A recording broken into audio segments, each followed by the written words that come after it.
রাজ্যে চলমান মাদকবিরোধী অভিযানের মধ্যেই কাছাড় পুলিশ ও ৩৮ নম্বর আসাম রাইফেলসের যৌথ অভিযানে বিপুল পরিমাণ হেরোইন উদ্ধার করা হয়েছে।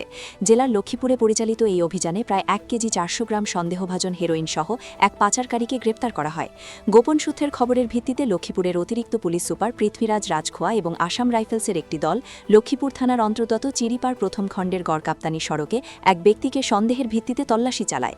তল্লাশিতে ওই ব্যক্তির ব্যাগ থেকে ১১৯টি সাবানের বাক্সে রাখা মোট ১.৪ চুই হেরোইন উদ্ধার করা হয়।